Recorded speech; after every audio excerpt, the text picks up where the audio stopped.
Fă o dansă, te rog eu să mori. Și uite-te la el ca să... Da, ce e ok, că n-am jucat cel mai bun personaj.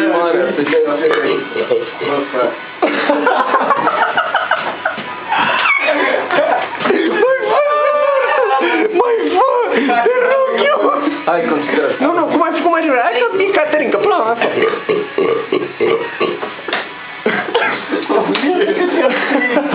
Bă, de-aia vezi că...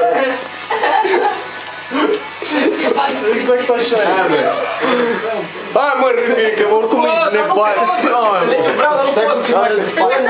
Dacă ne poate, noi am câștigat, îți dai seama? Bă, serios, știi cum e cu scaunul ciou, că tot dacă te îngrijești scaunul ciou, vezi lângă-i? N-ai cum după ce ai tras pe jumate, aia jumate sub să nu rânghi. Să tragi în abdomen, frate. Da. La pula. Rânghe.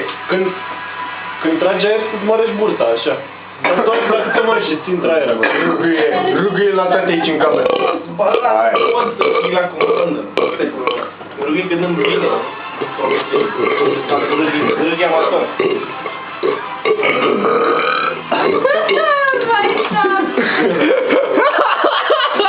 Canalul. Acum fără mișoc, ce-a boi? Ăsta! Da, am tras asta. Da, de așa dați pe mult. Că n-a boi când s-a întors. Nu, n-am bărut mult, am... N-a bărmut. Nu, chiar n-a bărmut. Am pe film, pe bune. Chiar am văzut nou challenge în asta. Este mai mult. Am scuipat, mai mult. Dar bă, dacă nu, vezi că nu vreau, bă, dați-te ceva următor și mi-e să râgă și considerăm atunci.